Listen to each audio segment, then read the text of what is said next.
Yang pertama adalah pengertian penilaian. Penilaian pendidikan merupakan proses pengumpulan dan pengolahan informasi untuk mengukur pencapaian hasil belajar peserta didik. Berikut akan diuraikan beberapa cakupan penilaian pendidikan. Yang pertama adalah penilaian otentik. Penilaian otentik merupakan penilaian yang komprehensif untuk menilai aspek sikap, pengetahuan, dan keterampilan peserta didik. Yang kedua adalah penilaian diri. Penilaian diri adalah penilaian sikap, pengetahuan, dan keterampilan yang dilakukan sendiri sebelum ulangan oleh peserta didik secara reflektif.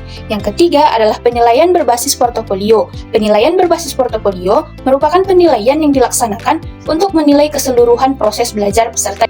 Yang keempat adalah ulangan. Ulangan merupakan proses yang dilakukan untuk mengukur pencapaian kompetensi peserta didik secara berkelanjutan dalam proses pembelajaran. Yang kelima adalah ulangan harian. Ulangan harian merupakan kegiatan yang dilakukan secara periodik untuk menilai kompetensi peserta didik setelah menyelesaikan satu subtema. Yang keenam adalah ulangan tengah semester. Ulangan tengah semester merupakan penilaian yang dilakukan pendidik untuk mengukur semua muatan pembelajaran yang diselesaikan dalam paruh waktu pertama semester. Dan yang terakhir adalah ulangan akhir semester.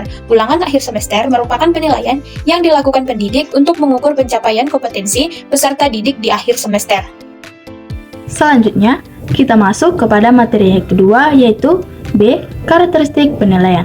Penilaian di dalam kurikulum 2013 memiliki beberapa karakteristik, yang dimana karakteristik pertama yaitu belajar tuntas. Jadi teman-teman, belajar tuntas adalah suatu proses ketika peserta didik dapat mencapai kompetensi yang ditentukan. Hal ini dapat terjadi asalkan peserta didik mendapat bantuan yang tepat dan diberikan waktu yang sesuai dengan yang dibutuhkan. Karakteristik yang kedua yaitu otentik. Penilaian otentik harus mencerminkan masalah dunia nyata, bukan dunia sekolah. Penilaian otentik tidak hanya mengukur apa yang diketahui oleh peserta didik, tetapi lebih menekankan mengukur apa yang dapat dilakukan oleh peserta didik. Kemudian, karakteristik ketiga yaitu berkesinambungan. Penilaian berkesinambungan dimaksudkan sebagai penilaian yang dilakukan secara terus-menerus dan berkelanjutan selama pembelajaran berlangsung. Selanjutnya, karakteristik yang keempat, yaitu menggunakan teknik penilaian bervariasi, yang dimana teknik penilaian yang dapat dipilih dapat berupa tertulis, lisan, proyek, pengamatan, dan penilaian diri. Dan yang terakhir yaitu karakteristik berdasarkan acuan kriteria, yang dimana kemampuan peserta didik tidak dapat dibandingkan terhadap kelompoknya, tetapi dapat dibandingkan terhadap kriteria yang telah ditetapkan. Misalnya, ketuntasan belajar minimal atau KKM yang ditetapkan oleh satuan pendidikan masing-masing daerah ataupun masing-masing sekolah. C. Teknik penilaian di SD. Penilaian di SD dapat dilakukan dalam berbagai teknik untuk semua kompetensi dasar yang mencakup 3 kategori, yaitu sikap, pengetahuan, dan keterampilan. Nah, yang pertama ada penilaian aspek sikap. Nah, di sini ada 2 contoh muatan aspek sikap. Yang pertama yaitu sikap spiritual, antara lain ketaatan beribadah, berperilaku syukur, berdoa sebelum dan sesudah kegiatan, serta toleransi dalam beribadah. Yang kedua, ada contoh sikap sosial, antara lain jujur, disiplin, bertanggung jawab, peduli, dan santun. Nah, untuk penilaian aspek sikap dapat dilakukan melalui observasi, penilaian diri, penilaian antar teman, jurnal selama pembelajaran berlangsung, dan tidak hanya di dalam kelas. 1. Observasi.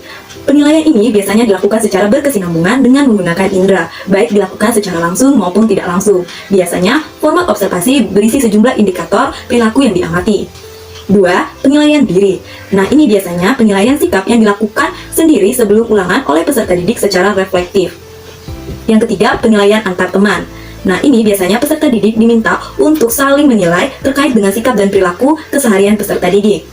Yang terakhir, ada jurnal catatan guru. Nah, ini biasanya merupakan instrumen penilaian yang digunakan untuk menghimpun catatan pendidik di dalam dan di luar pembelajaran, baik untuk sebagai kekuatan dan kelemahan peserta didik yang berkaitan dengan sikap dan perilaku.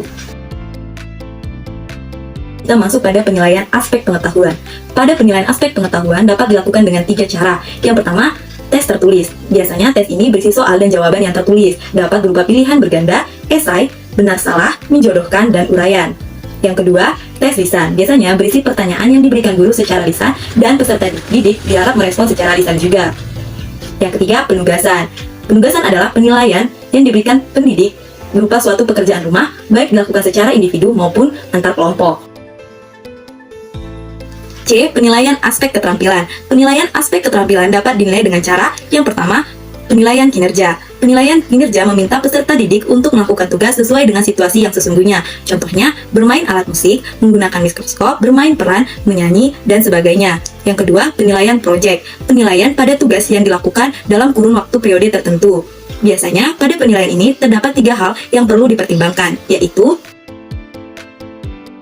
yang pertama, kemampuan pengelolaan. Peserta didik harus mampu memilih topik, mencari informasi, dan mengelola waktu pengumpulan data dan laporan. Yang kedua, relevansi, yaitu kesesuaian tugas proyek pada muatan mata pelajaran. Dan yang ketiga, keaslian. Keaslian di sini merupakan hasil karya peserta didik tersebut.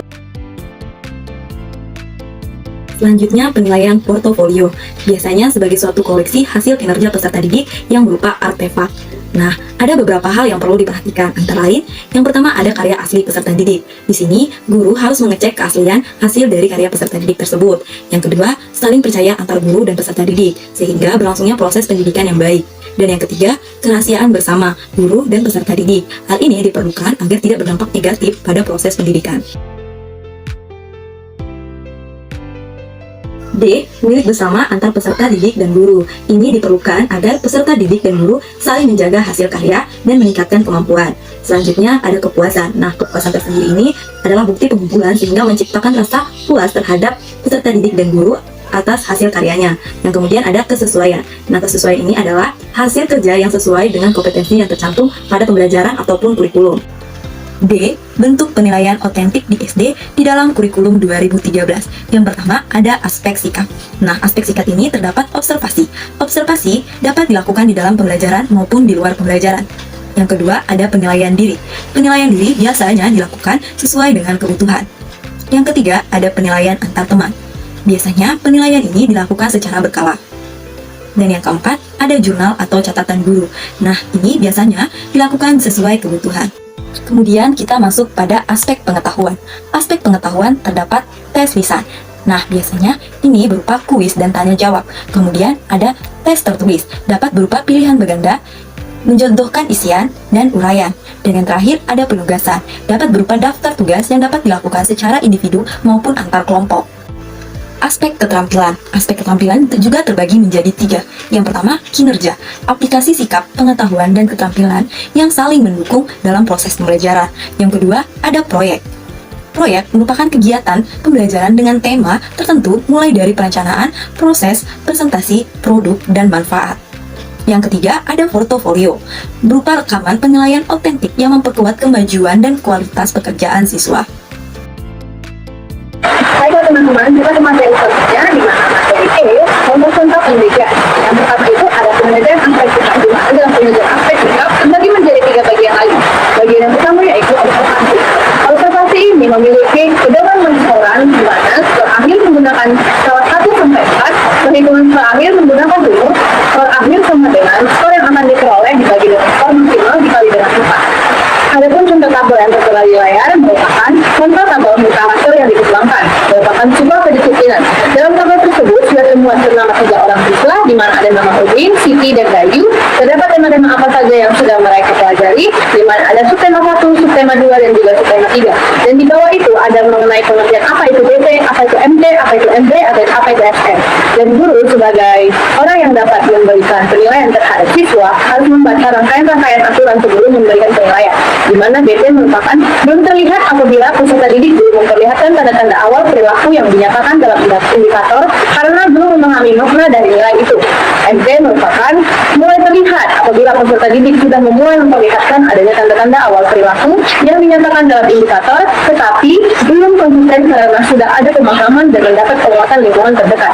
Dan ND merupakan mulai perkembangan apabila peserta didik sudah memperlihatkan berbagai tanda perilaku yang dinyatakan dalam indikator dan mulai konsisten. Dikarenakan selain sudah ada pemahaman dan kesadaran, juga mendapatkan penguatan lingkungan terdekat dan lingkungan yang lebih luas. Dan SM sendiri merupakan sudah membudaya apabila peserta didik terus-menerus memperlihatkan perilaku yang dinyatakan dalam indikator secara konsisten, dikarenakan selain sudah ada pemahaman dan kesadaran dan mendapat penguatan lingkungan terdekat dan lingkungan yang lebih luas, sudah tumbuh kemakanan moral.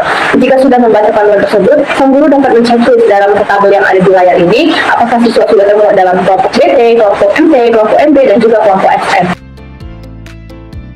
Baiklah teman-teman, kita masuk kepada sub materi yang kedua, yaitu penilaian diri. Penilaian diri di sini memiliki artian teknik penilaian dengan cara meminta peserta didik untuk mengemukakan kekurangan dan kelebihan dirinya dalam konteks pencapaian kompetisi. Berikut merupakan contoh format penilaian diri pada peserta didik dan juga termuat beberapa keterangan yang harus diperhatikan. Dan sub materi terakhir pada materi ini ialah penilaian antar teman, yang merupakan teknik penilaian dengan cara meminta peserta didik untuk saling menilai terhadap sikap dan perilaku keseharian antar temannya. Dan di sini juga termuat contoh format penilaian antar teman dan beberapa keterangan yang harus kita pahami terlebih dahulu. Pada penilaian aspek pengetahuan, termuat langkah-langkah dalam menyusunnya. Yang pertama ada analisis KD pada tema, subtema, dan pembelajaran. KD di sini ialah kompetensi dasar. Yang kedua ada menyusun kisi-kisi. Yang ketiga ada menyusun soal sesuai dengan kisi-kisi. Yang keempat melaksanakan ulangan. Dan yang kelima menganalisis hasil ulangan. Dan jenis-jenis penilaian dalam aspek pengetahuan ini dapat berupa ulangan harian. Yang kedua ulangan tengah semester ataupun UTS. Lalu ulangan akhir semester ataupun UAS. Dan yang terakhir ulangan akhir semester dilaksanakan selama 4 hari untuk kelas 1 dan kelas 2. Dan di sebelah bagian tersebut termuat pelaksanaan UTS dan UAS untuk kelas 1 dan 2, bagaimana urutannya yang benar. Baik, kita masuk ke materi selanjutnya, yaitu penilaian keterampilan, dan pada bagian A yaitu penilaian praktik. Dalam penilaian praktik, di sini termuat keterangannya, skornya itu 4 sangat baik, jikalau 3 baik, 2 cukup, dan 1 perlu dibimbing. Dan juga ada keterangan bagaimana guru mendeskripsikan nilai yang sudah diberikan kepada siswanya. Seperti contoh yang sudah dimuat, guru tersebut menilai nilai keterampilan praktik dari Ani, Ali, dan juga Nisa. Pada bagian B yaitu penilaian proyek, terdapat 3 kriteria yang akan dinilai. Yang pertama, luas bidang penempelan, yang kedua keterampilan dalam menggunting dan menempel, dan yang ketiga yaitu kombinasi warna. Dan juga ada 4 penilaian, yaitu 1, 2, 3, dan 4, di mana poin keempat merupakan poin yang tertinggi. Yang selanjutnya itu merupakan penilaian portofolio, di mana yang pertama merupakan portofolio pribadi peserta didik yang bersifat rahasia. Portofolio pribadi ini berfungsi sebagai untuk mengetahui secara menyeluruh tentang kondisi peserta didik secara aspek fisik maupun minat dan bakat dan hal-hal lainnya. Dan bagian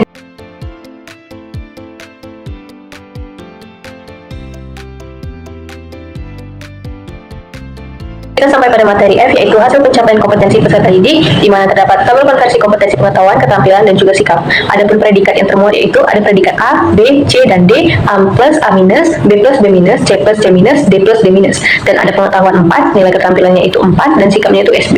SB itu merupakan sangat baik, B itu baik, C itu cukup, dan K itu kurang. Selanjutnya itu ada rentan nilai raport untuk kompetensi pengetahuan, di mana dari 1 sampai 10 termuat berapa angka yang dimuat dan berapa predikatnya dan juga keterangannya.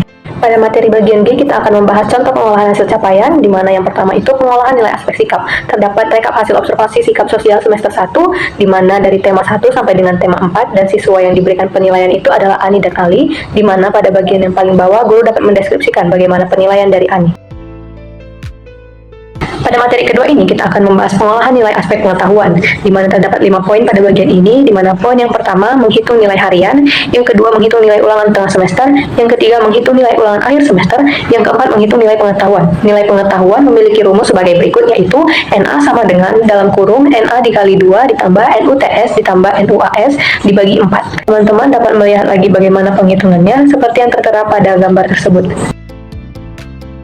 Pada bagian E, menghitung nilai rapor untuk pengetahuan. Nilai rapor untuk kompetensi pengetahuan yaitu menggunakan penilaian kuantitatif skala 1 sampai 4. Dideskripsikan juga rapor Ani, di mana ada kompetensi yang sudah dinilai dan juga deskripsi dari kompetensi yang sudah dinilai. Pada bagian 3 yaitu pengolahan nilai aspek keterampilan, di mana pada tabelnya itu ada KD 41, 42, dan juga 43. Terdapat skor dari tes praktik, project portofolio, dan skala skor, skala 1 sampai 100, dan ada skala 1 sampai 4. Dan di bawahnya juga dideskripsikan rapor Ani berdasarkan nilai yang dia dapat pada data di atas.